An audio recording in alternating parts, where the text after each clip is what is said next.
आज हम सब लोग मैग्नेटिज्म के अगले पार्ट में कुछ मेन इंपॉर्टेंट टॉपिक्स का रिवीजन करेंगे, जिसका कंटेंट आपके सामने बोर्ड पर लिखा हुआ है। जैसे कि एम्पियर सर्कुटल लॉ यानी एम्पियर का परिपथीय नियम, करंट कैरिंग सॉलेनॉइड धारावाही परिनालिका, टोराइड धारावाही टोराइड और लॉरेंज फोर्स यानी लॉरेंज बल, और इन पर आधारित जो एप्लीकेशंस होंगे वो बीच बीच में हम आपको बताते चलेंगे। तो जिसका जहां जो छूटा हो वो नोट्स बना ले और बाकी लोग साथ साथ तैयारी करें और इन सारे टॉपिक्स को लर्न कर लें, ताकि आप एग्जाम में अगर इससे कोई क्वेश्चन आए तो आप उसको सही कर पाए। तो चलिए आज अपना नया टॉपिक स्टार्ट करते हैं। सबसे पहले एम्पियर सर्कुटल लॉ यानी एम्पियर का परिपथीय नियम। तो बच्चों आज का हमारा पहला टॉपिक है एम्पियर का परिपथीय नियम मींस एम्पियर सर्कुटल लॉ।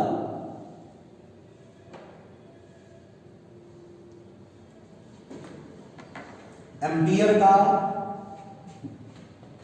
परिपथीय नियम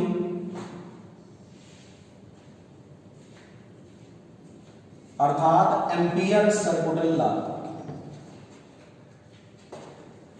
क्या होता है ये नियम? सबसे पहली बात तो इसके बारे में आपको पता होना चाहिए, ये करता क्या है, इस नियम से क्या पता चला, बायो-सेवर्ट लॉ से क्या पता चलता था? बोलिए।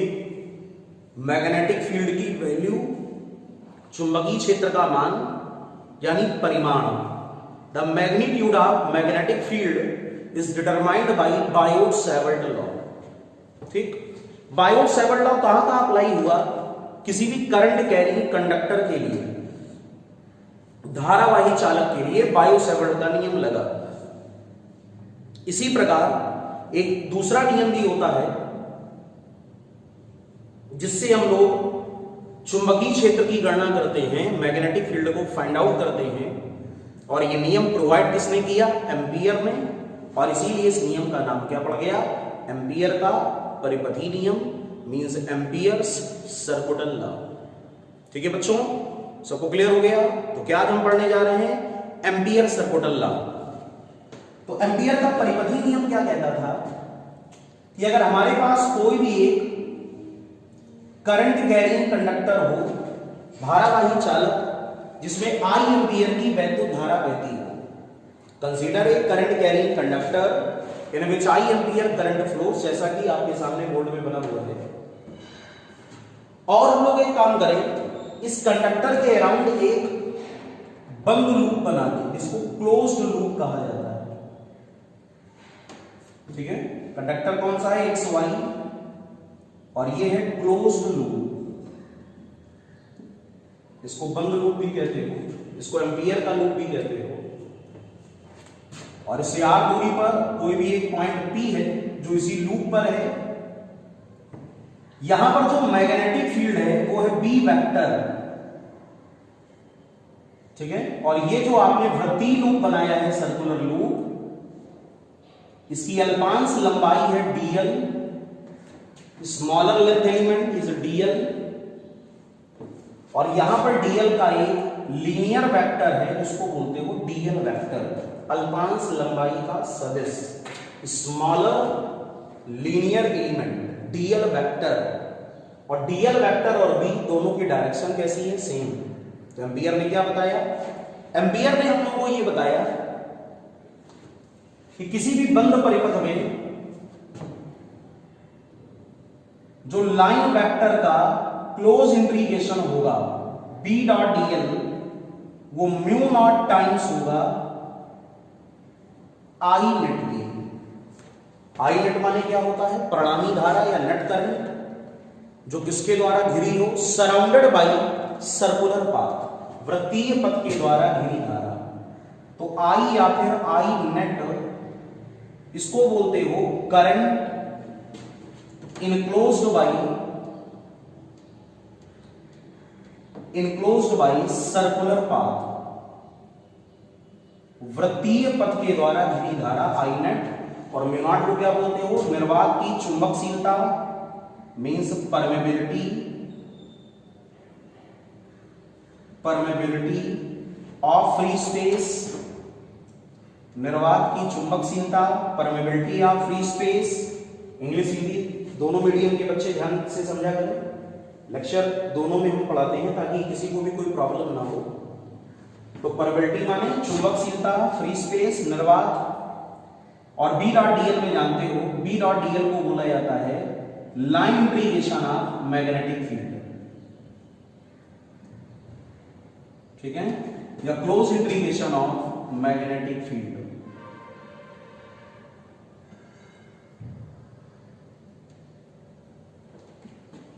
तो ये सारी बातें हमको समझ में आ गई कि एम्पियर का जो नियम होता है, इसका फार्मूला होता है close integration of B dot DL is equal to mu naught into I net. सारी बातें इसको क्लियर हो गई। तो एम्पियर के परिपथी नियम से हम क्या ज्ञात करते हैं ये पता होना चाहिए। तो हम मैग्नेटिक फील्ड यानी चुंबकीय क्षेत्र को निकालते हैं।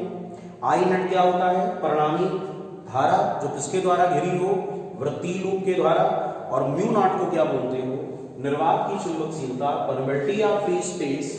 तो ये पूरा लॉ कहलाता है एम्पियर सर्कुटल लॉ, अर्थात एम्पियर का परिपथी नियम। एम्पियर सर्कुटल लॉ से वो सारी कैलकुलेशन की गई जो बायो-सैवर्ट लॉ से नहीं हो सकी, या उसको कैलकुलेट करने का जो प्रोसीजर था वो बहुत ही टिपिकल था, ठीक है ना। जिन चालकों के कारण चुंबकीय क्षेत्र को ज्ञात करने का तरीका हार्डर था, उनको सिंप्लीफाई करने के लिए एम्पियर के नियम का प्रयोग किया गया। और इसमें से पहला एग्जांपल आता है करंट कैरिंग सोलेनॉइड यानी परिनालिका। तो अब हम लोग अपने अगले टॉपिक की तरफ बढ़ते हैं। इसका नाम है सोलेनॉइड अर्थात परिनालिका। सभी बच्चे जानते हो कि जो सोलेनॉइड होती है, इसको परिनालिका कहा जाता है, वो एक कार्ड शीट पर या एक हार्ड बोर्ड पर कई सारे वायर्स को वाउंड यानी लपेट कर बनाई गई एक कुंडली होती है। It is square which is made by many number of wires which are bounded over any card sheet और सिलेंड्रिकल ट्यूब। तो जैसे हम लोगों ने कहा कि कोई भी एक सोलेनॉइड हो, सोलेनॉइड का मतलब जानते हो परिनालिका, ध्यान से समझिएगा हर चीज को। तो कोई भी इस प्रकार की एक ट्यूब हो, इसको हम लोग बोलते हैं सोलेनॉइड, ठीक। ये हार्ड शीट हो गई, बेलनाकार नली, इसके ऊपर कई सारे वायर्स की बाइंडिंग की जाती है और इन तारों को इस प्रकार बाउंड किया जाता है कि एक तरफ से इसमें जाने वाली करंट हो I और दूसरे तरफ से आने वाली करंट हो I। इसकी लेंथ को हम लोग क्या कहते हैं, L is the length of solenoid. और इसके अंदर ये सोलेनॉइड की एक्सिस है, इसको परिनालिका की अक्ष कहते हैं। प्रत्येक फेरे में धारा I होती है, जिससे यहाँ पर मैग्नेटिक फील्ड आ जाता है, चुंबकीय क्षेत्र। और उसके बाद में ये है चुंबकीय बल रेखाएं, magnetic line of forces within the solenoid. परिनालिका के अंदर चुंबकीय बल रेखाएं। तो इस प्रकार का कुछ अरेंजमेंट होता है सोलेनॉइड का, जिसके द्वारा मैग्नेटिक फील्ड को जनरेट किया जाता है, ठीक है। ये परिनालिका के अंदर चुंबकीय बल रेखाएं, magnetic line of forces. Total number of turns को हम लोग क्या कहते हैं, N। तो कैपिटल N को क्या बोला जाता है, total number of turns. Total number of turns, फेरों की कुल संख्या। परिनालिका में L को क्या बोला जाता है, सोलेनॉइड की लंबाई, मींस लेंथ ऑफ सोलेनॉइड। और स्मॉल n को क्या बोला जाता है, number of turns per unit length. एकांक लंबाई में फेरों की संख्या। और स्मॉल n किसके इक्वल होता है, कैपिटल N बाई L के। न्यूमेरिकल के लिए ये आपको लर्न होना चाहिए। तो ये बात इसकी क्लियर हो गई। तो ये क्या है, धारावाही परिनालिका मींस करंट कैरिंग सोलेनॉइड। तो सोलेनॉइड के अंदर इस प्रकार का मैग्नेटिक फील्ड आ गया। कुछ बातें हैं जो आप लोग लर्न कर लो। सोलेनॉइड की जो लंबाई होती है, लेंथ, वो उसके रेडियस यानी व्यास की तुलना में बहुत ज्यादा होती है।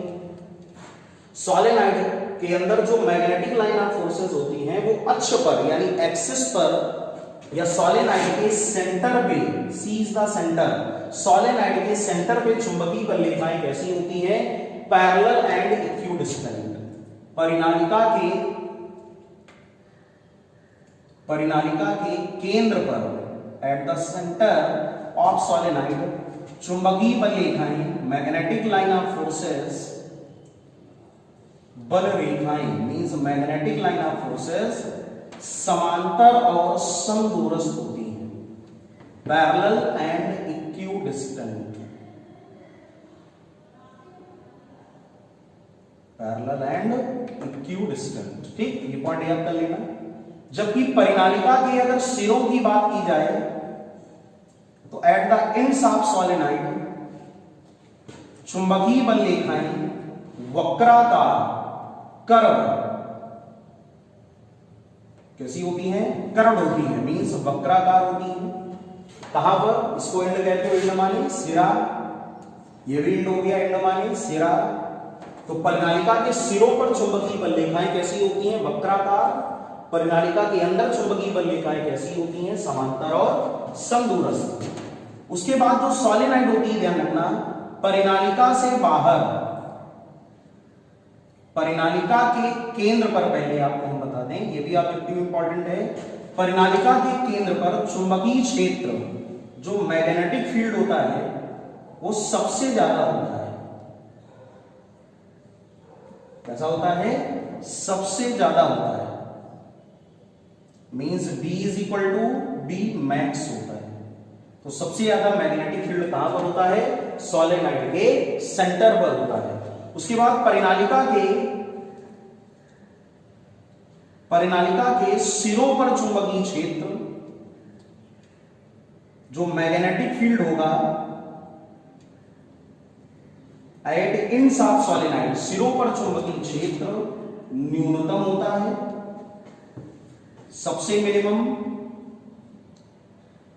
B is equal to B minimum end पर।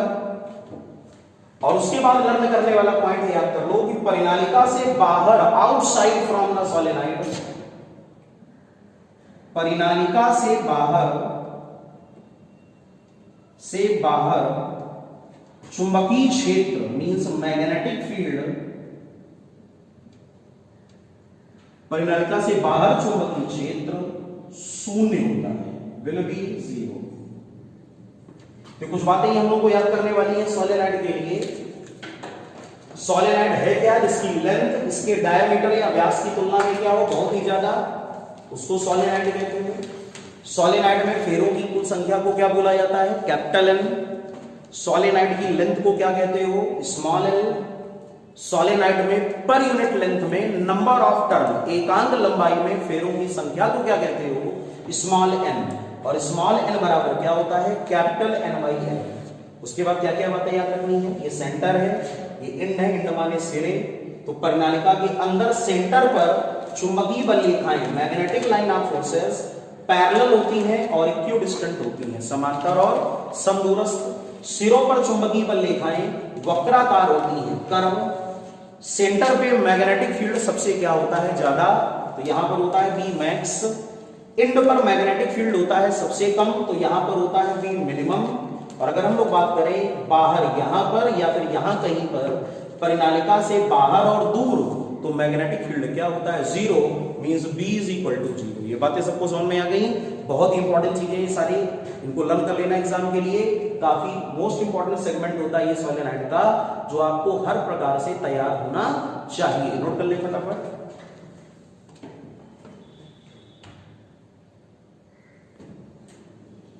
तो बच्चों, अभी हम लोगों ने सीखा कि जो सोलेनॉइड होता है, जिसको परिनालिका कहते हो, उसकी क्या क्या प्रॉपर्टीज हैं और सोलेनॉइड क्यों इंपॉर्टेंट होता है। आपको जिसके फार्मूलेस की तरफ हम लोग चलते हैं।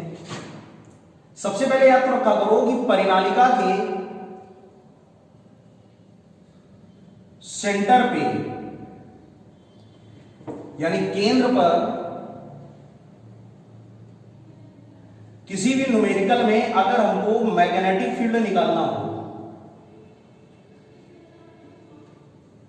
क्या निकालना हो? मैग्नेटिक फील्ड, तो बेसिक फार्मूला होता है म्यू नॉट NI, और यूनिट क्या होगी? टेस्ला। I क्या होता है? प्रत्येक फेरे में बहने वाली धारा, current flows in each turn, प्रत्येक फेरे में धारा, और उसके बाद एन को क्या कहते हो, नंबर ऑफ टर्न पर यूनिट लेंथ। पढ़ा था अभी हम लोगों ने, एन को हम लोग क्या बोलते हैं, number of turns per unit length, एकांक लंबाई में फेरों की संख्या। तो फार्मूला, इसका दूसरा फार्मूला क्या बन सकता है, सेंटर का BC is equal to mu naught NI upon L। This is also the expression of magnetic field at centre of solenoid. तो लर्न कर लेना इसको। म्यू नॉट की वैल्यू आपको पता है 4 pi into 10 to the power -7। उसके बाद बच्चों अगर बात करी जाए परिनालिका के सिरों पर, परिनालिका के सिरों पर मैग्नेटिक फील्ड की बात करी जाए तो सभी लोग जानते हो magnetic field B is equal to होता है बेटा म्यू नॉट NI/2। जिनको नहीं पता है वो लर्न कर लें। B इज इक्वल टू क्या होता है, म्यू नॉट NI/2। सेंटर पे क्या होता था, म्यू नॉट NI, और यहां पर क्या है, म्यू नॉट NI/2। इसका मतलब यहां पर कैसा होता है, सेंटर पे मैक्सिमम और एंड पर कैसा होता है, मिनिमम। और अगर हम दोनों में रिलेशनशिप को देखें, रिलेशन बिटवीन किसके किसके बीच रिलेशन को देखें, BE एंड BC, तो हमको रिजल्ट पता चल रहा है कि एंड पर मैग्नेटिक फील्ड का मान सेंटर के मैग्नेटिक फील्ड का हाफ होता है। या अगर हम मल्टीप्लाई करें तो सेंटर पे मैग्नेटिक फील्ड एंड के मैग्नेटिक फील्ड का 2 गुना होता है। तो BC बराबर कितना, 2B, या B बराबर कितना, BC/2। B का मतलब क्या, सिरों पर चुंबकीय क्षेत्र, और BC का मतलब क्या, केंद्र पर चुंबकीय क्षेत्र। तो हमको क्या पता चल गया कि परिनालिका के केंद्र पर चुंबकीय क्षेत्र magnetic field at centre of solenoid कितना होता है, म्यू नॉट NI टेस्ला। लेकिन अगर कहीं पर बात करी जाए सोलेनॉइड के एंड पर मैग्नेटिक फील्ड, तो एंड पर मैग्नेटिक फील्ड क्या होता है, B is equal to BC/2। Means इसी को हम लोग लिख सकते हैं क्रॉस मल्टीप्लाई करके, BC is equal to 2 into BE। ये फार्मूले लगते हैं कहां पर, सोलेनॉइड के लिए, मैग्नेटिक फील्ड के लिए। और एक बात आपको पहले भी हमने बता दिया था कि अगर हम लोग कहीं पर सोलेनॉइड के बाहर की बात करें, एट आउटसाइड, तो मैग्नेटिक फील्ड क्या होता है, B इज इक्वल टू 0। चाहे वो आउटसाइड का पॉइंट सोलेनॉइड के ऊपर हो या वो आउटसाइड का पॉइंट सोलेनॉइड के नीचे हो, दोनों ही कंडीशन में B इज इक्वल टू क्या होता है, 0। तो जो भी न्यूमेरिकल ऑब्जेक्टिव्स पर आते हैं वो आप इनको अच्छी तरह तैयार कर लें फार्मूले को, ताकि आप इसको अप्लाई कर सकें। नोट कर लो फटाफट। अब देखिए बच्चों, सोलेनॉइड का जो मैग्नेटिक फील्ड होता है उसके दोनों फार्मूले में एक चीज कॉमन थी। अगर आप गौर से देखो, एक फार्मूला होता था म्यू नॉट NI अगर सेंटर की बात करो, और दूसरा फार्मूला होता था म्यू नॉट NI/2 अगर आप सिरे की बात करो। ठीक है, सेंटर की बात करो तो म्यू नॉट NI, और सिरे की बात करो तो म्यू नॉट NI/2। इन दोनों फार्मूले में जो चीज कॉमन है वो क्या है, एक तो नंबर ऑफ टर्न यानी फेरों की संख्या, और दूसरी क्या, धारा यानी करंट। तो एग्जाम में अगर कोई क्वेश्चन बनता है तो हमको हमेशा याद होना चाहिए कि अगर किसी सोलेनॉइड में नंबर ऑफ टर्न्स,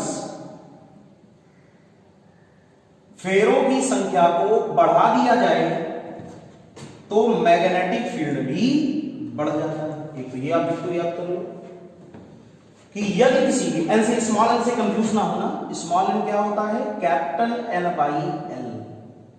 ठीक है, स्मॉल एन को क्या कहते हो, नंबर ऑफ टर्न पर यूनिट लेंथ, एकांक लंबाई में फेरों की संख्या, और कैपिटल एन को क्या कहते हो, टोटल नंबर ऑफ टर्न यानी फेरों की कुल संख्या।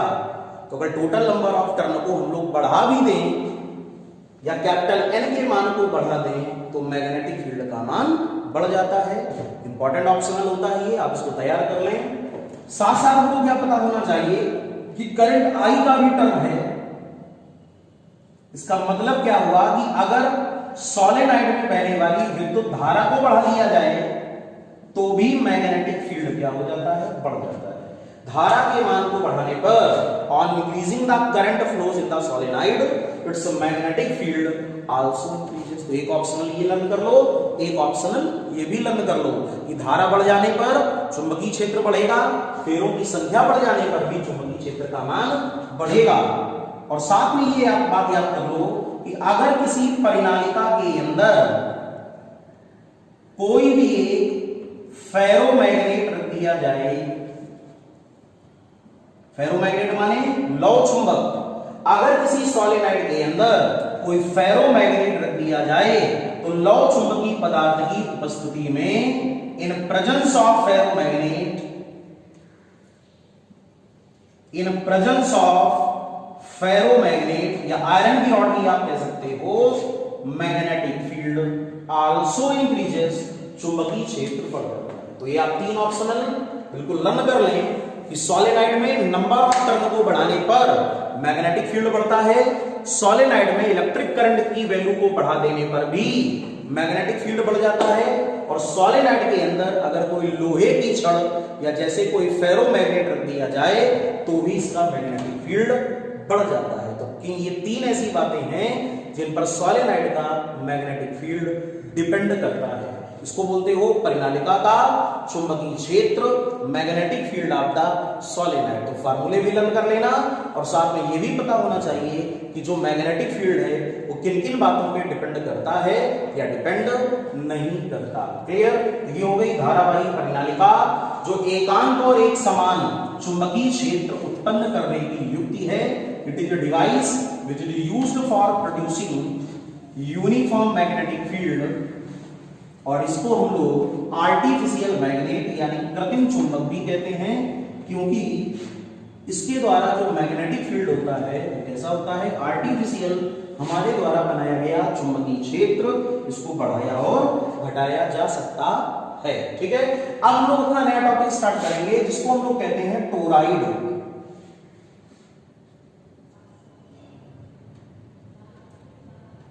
क्या बोलते हैं? टोराइड।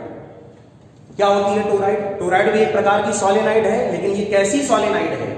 ये एक प्रकार की ऐसी सोलेनॉइड है जो मुड़ी हुई सोलेनॉइड है, बेंट सोलेनॉइड। कैसी सोलेनॉइड?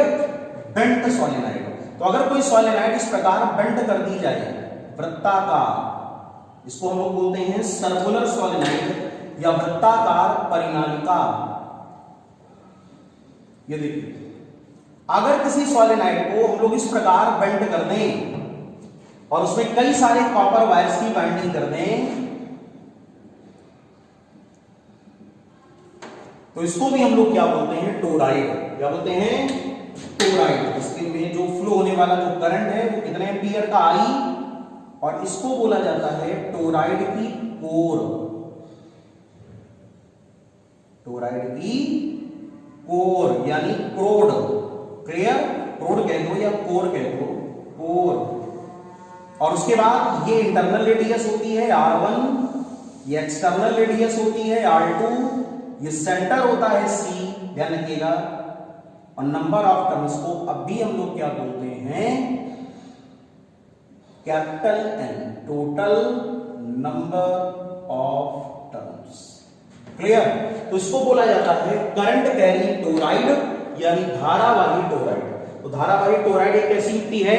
धारावाही टोराइड यानी करंट कैरिंग टोराइड एक प्रकार की सर्कुलर सोलेनॉइड है, जिसको मुड़ी हुई परिनालिका भी कहा जाता है, और इसके द्वारा भी स्ट्रॉन्ग मैग्नेटिक फील्ड को जनरेट यानी उत्पन्न किया जाता है। अगर हम लोग बात करें टोराइड के अंदर मैग्नेटिक लाइन ऑफ फोर्सेस,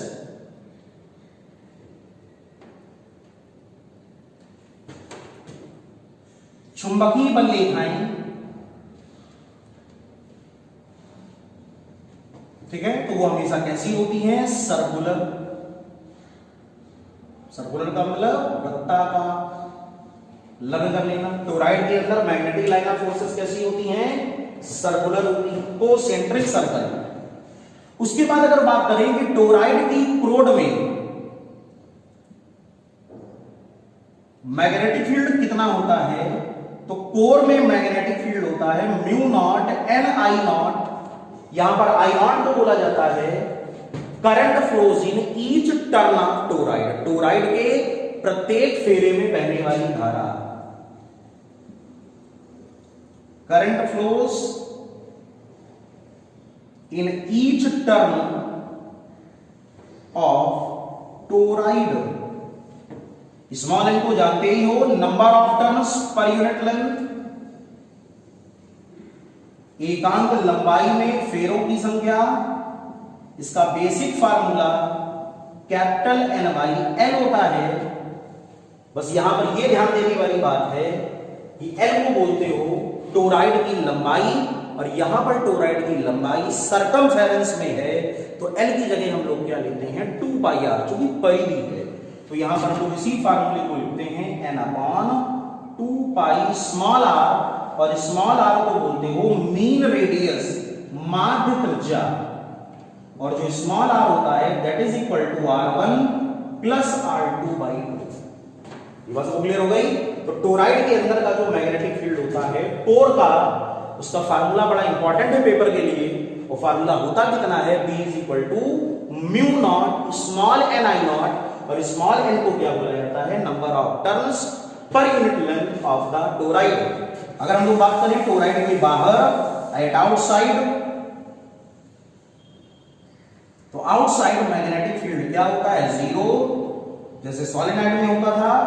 और अगर हम लोग बात करें एट इनसाइड, यानी टोराइड के अंदर, तो वहां पर भी मैग्नेटिक फील्ड क्या होता है, B इज इक्वल टू 0। अंदर का मतलब खाली जगह, यहां पर नहीं, तो यहां पर भी मैग्नेटिक फील्ड क्या होता है, 0। तो कोर में मैग्नेटिक फील्ड सबसे ज्यादा, बाहर मैग्नेटिक फील्ड 0, और अंदर भी मैग्नेटिक फील्ड क्या होता है, 0। इसी को हम लोग क्या बोलते हैं, करंट कैरिंग टोराइड। नोट कर ले सारे फार्मूले फटाफट।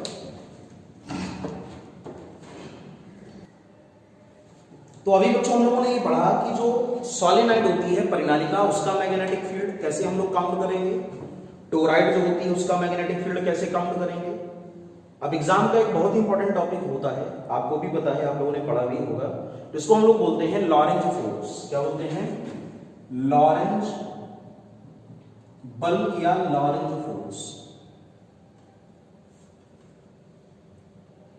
क्या होता था लॉरेंज फोर्स, याद है कि अगर कोई भी चार्ज पार्टिकल यानी कोई भी आवेशित कण जब मैग्नेटिक फील्ड में एंट्री करता है, चुंबकीय क्षेत्र में प्रवेश करता है, तो उस पर एक मैग्नेटिक फोर्स लगता है। क्या लगता है, चुंबकीय बल। जब कोई भी आवेशित कण चुंबकीय क्षेत्र में प्रवेश करेगा तो उस पर एक चुंबकीय बल लगेगा, और इस चुंबकीय बल को ही हम लोग कौन सा बल कहते हैं, लॉरेंज बल। क्योंकि इसको सबसे पहले किसने डिफाइन किया था, साइंटिस्ट लॉरेंज ने, इसलिए इनके नाम के आधार पर इस बल का नाम क्या रखा गया, Lorentz force. When any charge particle enters in magnetic field, जैसे हम लोगों ने कहा कि हमारे पास कोई भी एक क्रॉस साइन से मैग्नेटिक फील्ड है। क्रॉस साइन का मतलब जानते हो, कागज के तल के लंबवत अंदर की ओर या परपेंडिकुलर इनवर्ड। और हमारे पास कोई भी चार्ज है Q, ये जब v वेलोसिटी से मैग्नेटिक फील्ड में एंट्री करता है, प्रवेश करता है, तो इस पर एक मैग्नेटिक फोर्स लगता है। क्या लगता है, मैग्नेटिक फोर्स। ये मैग्नेटिक फील्ड है B vector, B vector quantity है ना, परपेंडिकुलर डाउनवर्ड, और ये चार्ज है, इसको बोला जाता है गतिमान आवेश अर्थात मूविंग चार्ज। तो जैसे ही V वेलोसिटी से मैग्नेटिक फील्ड में एंट्री करेगा तो इस पर एक मैग्नेटिक फोर्स लगेगा ऑन मूविंग चार्ज, गतिमान आवेश पर लगने वाला चुंबकीय बल, और इसी मैग्नेटिक फोर्स को हम लोग क्या बोलते हैं, लॉरेंज फोर्स। ठीक है, इसको मैग्नेटिक फोर्स FM भी कहते हो। तो बस बेसिक प्रिंसिपल इतना ही लर्न कर लेना, आपको डेफिनेशन नहीं लर्न करनी है, आपको केवल फील आना चाहिए टॉपिक का कि जब कोई भी चार्ज पार्टिकल मैग्नेटिक फील्ड में एंट्री करता है, चुंबकीय क्षेत्र में प्रवेश करता है, तो उस पर जो बल कार्य करता है उसे चुंबकीय बल यानी मैग्नेटिक फोर्स हम लोग कहते हैं। और यही मैग्नेटिक फोर्स क्या कहलाता है, लॉरेंज फोर्स। ये जो लॉरेंज फोर्स होता है FM, ये डिपेंड करता है चार्ज पर, यानी जो चार्ज मैग्नेटिक फील्ड में एंट्री कर रहा है वो कितना है, Q, उसका परिमाण, ओनली मैग्नीट्यूड, और उसकी वेलोसिटी पर, साथ में मैग्नेटिक फील्ड B पर। तो लॉरेंज फोर्स का basic formula Fm proportional Q V cross B। यहां पर B को क्या कहते हो? मैग्नेटिक फील्ड अर्थात चुंबकीय क्षेत्र, और V को क्या बोलते हो? वेलोसिटी ऑफ चार्ज पार्टिकल, आवेशित कण का वेग, और Q को जानते हो चार्ज। इसमें अगर एनकेएस सिस्टम में हम लोग प्रोपोर्शनलिटी के साइन को रिमूव करें तो K की वैल्यू क्या आती है? 1, और इसलिए पूरा फार्मूला हमारे पास बनता है F is equal to QVB sine theta. सभी लोग जानते हो ये वेक्टर प्रोडक्ट है V क्रॉस B। अगर यहां पर ये V वेक्टर हो और ये B वेक्टर हो तो ये होता है Lorentz force Fm vector, this angle is theta, और इसको हम लोग बोलते हैं plane of V cross B, V cross B का तल। ठीक है, अगर ये आपको कभी एग्जाम में आता है तो सब लोगों को तैयार होना चाहिए। लॉरेंज बल की दिशा होती है, the direction of Lorentz force will be, तो लॉरेंज फोर्स की डायरेक्शन V वेक्टर और B वेक्टर दोनों के लंबवत अर्थात परपेंडिकुलर होती है।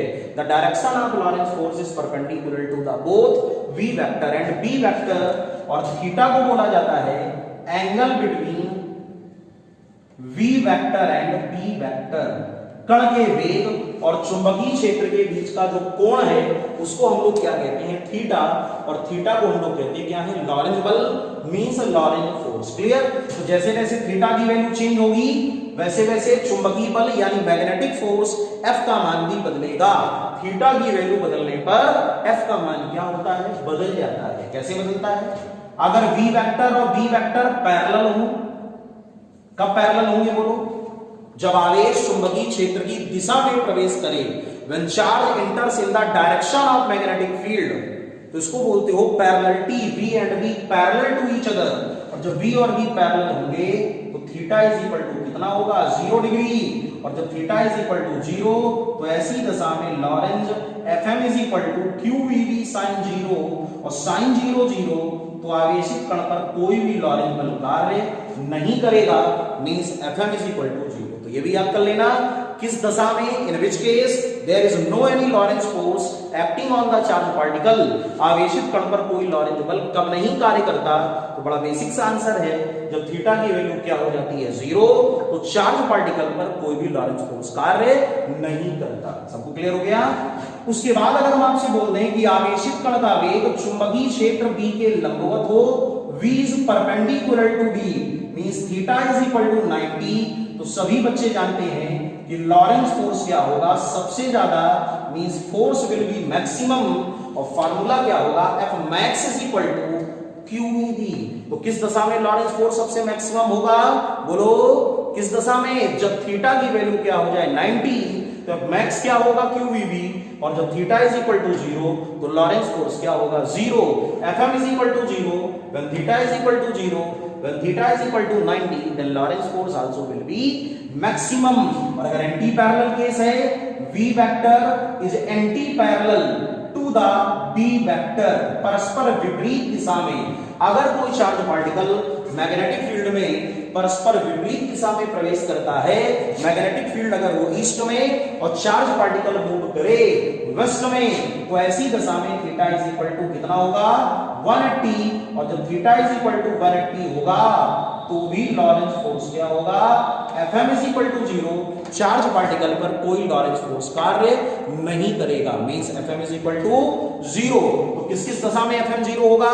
एक तो थीटा इज इक्वल टू 0 पर Lorentz force 0, theta is equal to 180 पे लॉरेंज फोर्स 0, और अगर कोई चार्ज पार्टिकल, स्पेशल केस, अगर कोई चार्ज पार्टिकल गतिमान ना हो, means V is equal to 0, move ही ना करे, प्रोटॉन इलेक्ट्रॉन मैग्नेटिक फील्ड में रेस्ट में हो, विराम में हो, गति में ना हो, V इज इक्वल टू 0, तो भी लॉरेंज फोर्स क्या होगा? Fm is equal to 0। तो सबको लॉरेंज फोर्स क्लियर हो गया? तो लॉरेंज बल कौन सा बल है? आवेशित कण पर चुंबकीय क्षेत्र पर लगने वाला चुंबकीय बल, magnetic force on charge particle in magnetic field is known as Lorentz force, means Fm is equal to QEB sin theta. Note कर लें।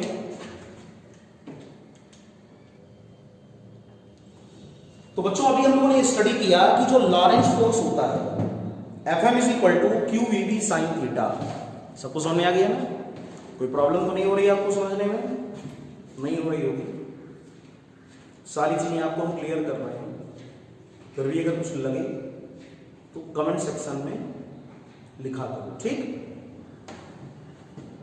किसी भी वीडियो में कोई भी टॉपिक पढ़ो तो सभी बच्चे ध्यान दें, जरूर लिखें इस बात को कि आपको टॉपिक समझ में आया कि नहीं आया, या आपकी तैयारी कैसी चल रही है। सभी बच्चे समझ गए ना? इस बात को ध्यान दें। पूरा वीडियो देखने के बाद, पहली बात तो पूरा वीडियो देखा करो, इसलिए कहा जाता है ताकि आपको कोई अगला जब नेक्स्ट वीडियो कोई हम अपलोड इसमें करें, उसमें इससे रिलेटेड, प्रीवियस वीडियो से रिलेटेड कोई भी बात हो तो वो आपको ऐसा ना लगे कि हमको नहीं समझ में आया। अक्सर ऐसा उन्हीं बच्चों के साथ होता है जो वीडियो को पॉज करके बीच में कट करके देखते हैं, फिर छोड़ देते हैं, थोड़ा देखा फिर छोड़ दिया। ये गलती कतई मत किया करिए। अच्छी तैयारी के लिए पूरे वीडियो को ध्यान से पढ़ा करो, रिवीजन किया करो। और घर में करना क्या है फुर्सत में, ठीक है ना? आराम से खाना पीना खाइए, आराम करिए और पढ़ाई करिए, और जितना ज्यादा हो सके। इसीलिए तो ऑनलाइन आपको लगातार ये सारी चीजें प्रोवाइड कराई जा रही है, ताकि आपका समय घर में खराब ना हो और आपकी तैयारी पे कोई प्रभाव ना पड़े। इसलिए आप इन सारी चीजों को ध्यान से सुन करके इनको फॉलो किया करो। और जो नए बच्चे ऐसे हो जिनको चैनल के बारे में ना पता हो, या उनके पास में सब्सक्रिप्शन ना हो या लिंक ना हो, तो उनको सेंड कर दिया करो, उनको बता दिया करो कि वीडियो को सब्सक्राइब कर लें, ताकि आगे चल करके उनको जो भी नए नए वीडियो हम अपलोड कर रहे हैं तो उनको लगातार मिलते रहें। देखो कितने सारे टॉपिक्स लगातार होते चल रहे हैं कांटिन्यूटी से। बस आप इनको लगातार पढ़ते रहें, पूरा वीडियो पढ़ा करो, और लास्ट में कमेंट में जरूर लिखा करो कि आपको समझ में आया, कैसा समझ में आया, अच्छा आया, थोड़ा कम आया, किस टॉपिक को हम बहुत अच्छी तरह समझ गए, या ये हमको अगर आएगा तो एग्जाम में कर ले जाएंगे। जो भी आपके मन में बात हो वो कमेंट सेक्शन में लिखा करो, ठीक है ना? सभी लोग ध्यान देंगे, कमेंट सेक्शन में जरूर अपना नाम और साथ में आपने जो आज पढ़ा उसके बारे में आपको क्या लगा, कैसा लगा आपको टॉपिक। तो हम लोगों ने ये पढ़ लिया कि जो लॉरेंट फोर्स होता है वो Fm इज इक्वल टू होता है QVB sin थीटा। इसका वेक्टर फॉर्म भी हम लोगों ने पढ़ लिया, Fm वेक्टर, और Fm वेक्टर था QV क्रॉस B, ठीक है? अब देखिए बच्चों, एक टॉपिक ऐसा होता है जो हम लोगों ने स्टडी किया था कि कोई भी चार्ज पार्टिकल अगर इलेक्ट्रिक और मैग्नेटिक फील्ड दोनों में एंट्री करे, व्हेन चार्ज इंटर्स, बहुत इंपॉर्टेंट चीज अब आप पढ़ रहे हो, in both electric and magnetic field. E का मतलब वैद्युत क्षेत्र और बी का मतलब चुंबकीय क्षेत्र। When charge enters in both E and B, ये तो जानते हो ना, इलेक्ट्रिक फील्ड इस प्रकार का होता है, और बी को जानते हो चुंबकीय क्षेत्र इस प्रकार का होता है। ऐसे ये बी वेक्टर, ये ई वेक्टर, और कोई भी चार्ज है इसको कहते हो Q, इसकी वेलोसिटी है V, और ये मैग्नेटिक फील्ड और इलेक्ट्रिक फील्ड में कंबाइंड फील्ड में एंट्री करता है। ये बात को समझ में आ गई क्या? कि कोई भी चार्ज पार्टिकल इलेक्ट्रिक और मैग्नेटिक फील्ड में कंबाइंड यानी संयुक्त रूप से प्रवेश करता है। तो बच्चों अभी हमको क्या पढ़ना है? When charge enters in both E vector and B vector, यदि आवेशित कण वैद्युत और चुंबकीय दोनों क्षेत्रों में प्रवेश करता है, E और B दोनों में एंट्री करता है। बड़ा इंपॉर्टेंट केस है, एग्जाम में कई बार इसके क्वेश्चन बनते भी हैं, कई ऑब्जेक्टिव, वन लाइनर और न्यूमेरिकल क्वेश्चन भी बन सकते हैं। बाकी जिन्होंने पढ़ा है बहुत अच्छी बात, और जिन्होंने नहीं पढ़ा है या भूल गए हो, रिवीजन करना है तो जरा ध्यान से समझना। तो जैसे ही चार्ज पार्टिकल Q, E और B दोनों में एंट्री करेगा तो उस पर दोनों फोर्स लगेंगे। एक होगा वैद्युत बल E के कारण और एक होगा चुंबकीय बल B के कारण। तो सबसे पहले हम लोग क्या लिखेंगे? Electric force on charge Q, आवेश Q पर लगने वाला वैद्युत बल। तो इलेक्ट्रिक फोर्स का फार्मूला क्या होता है? F is equal to QE, ठीक है? याद आया? किसी भी आवेश पर वैद्युत क्षेत्र में कितना बल कार्य करता है? F बराबर QE वेक्टर, और दूसरा उस पर क्या लगेगा? चुंबकीय बल, magnetic force on charge Q, और मैग्नेटिक फोर्स का फार्मूला क्या होता है? Fm vector is equal to QV cross B।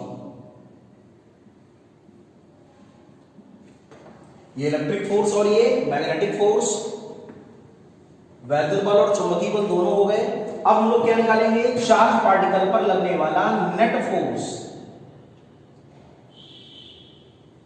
और नेट फोर्स क्या होगा, F vector is equal to Fe vector plus Fm vector. ठीक है, तो F vector is equal to पूरे से क्या कॉमन आ गया, Q, और ब्रैकेट में क्या आया, E plus V cross V। तो ये फार्मूला है, लर्न कर लो। कई बुक्स में तो केवल फार्मूला ही क्वेश्चन में एक्सरसाइज में पूछा गया है कि बताइए कि चार्ज पार्टिकल अगर कंबाइंड E और B फील्ड में होगा तो उस पर कितना नेट फोर्स लगेगा।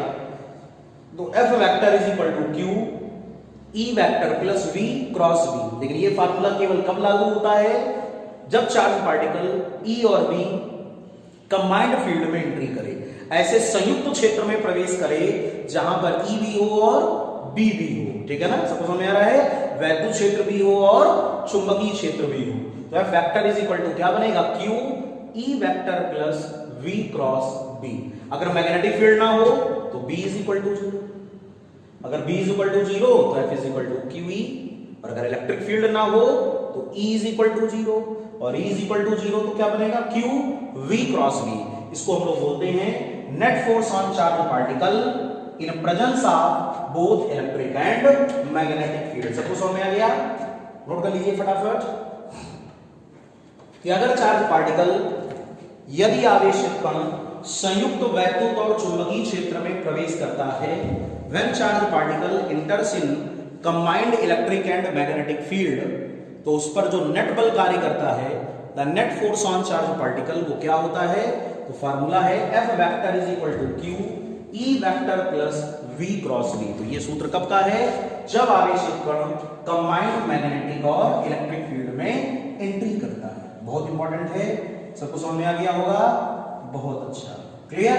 अब इसकी एक बहुत इंपॉर्टेंट शर्त होती है बेटा, उस बात को आप लोग समझ लें, क्या है वो शर्त, जान लें। जैसे बच्चों हम लोगों ने ये कहा कि कोई भी चार्ज पार्टिकल जब कंबाइंड E और B यानी संयुक्त वैद्युत और चुंबकीय क्षेत्र में प्रवेश करेगा तो उस पर जो नेट वैद्युत बल कार्य करेगा, जिसको बोला जाता है नेट इलेक्ट्रिक फोर्स, उसका फार्मूला भी हम लोगों ने पढ़ लिया था। क्या फार्मूला था, F vector is equal to Q E plus V cross V।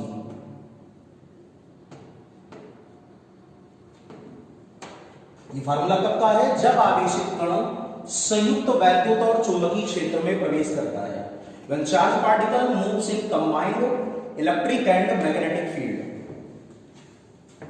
लेकिन अगर हम लोग ये कंडीशन मान लें कि किसी भी स्थान पर at any place E vector और B vector electric and magnetic fields are arranged such as, E और B को ऐसे व्यवस्थित किया जाए कि चार्ज पार्टिकल पर लगने वाला नेट वैद्युत बल क्या हो, 0।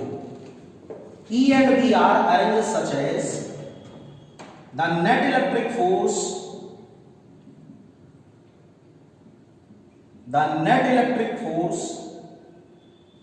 F will be 0। आवेशित कण पर लगने वाला नेट बल क्या हो जाए, 0 हो जाए। अगर किसी परिस्थिति में ऐसा हो गया तो ऐसे इलेक्ट्रिक और मैग्नेटिक फील्ड क्या कहलाते हैं, क्रॉस्ड फील्ड। कैसे फील्ड कहलाते हैं, क्रासित क्षेत्र। तो क्रासित क्षेत्र का क्या मतलब हुआ, क्रासित क्षेत्र का ये मतलब हुआ जहां पर E वेक्टर और B वेक्टर इस प्रकार लगे हों कि चार्ज पार्टिकल पर लगने वाला नेट बल क्या हो जाए, 0। The net force will B 0। और ऐसी कंडीशन कब होती है, जब E वेक्टर और B वेक्टर कैसे हों, परपेंडिकुलर। बहुत ही इंपॉर्टेंट लॉजिक है, इसको सब लोग तैयार कर लें कि अगर E और B कैसे हो जाए, परपेंडिकुलर, परस्पर लंबवत हो जाए, तो ऐसी दशा में ध्यान रखिएगा फील्ड क्या कहलाएगा, क्रॉस फील्ड यानी क्रासित क्षेत्र। और क्रासित क्षेत्र में आवेशित कण पर कोई भी वैद्युत बल या कोई भी चुंबकीय बल कार्य नहीं करता, क्योंकि in crossed field Fe is equal to Fm। Electric force की वैल्यू मैग्नेटिक फोर्स के इक्वल होगी। Fe इज इक्वल टू क्या होता है QE और Fm इज इक्वल टू क्या होता है QVB।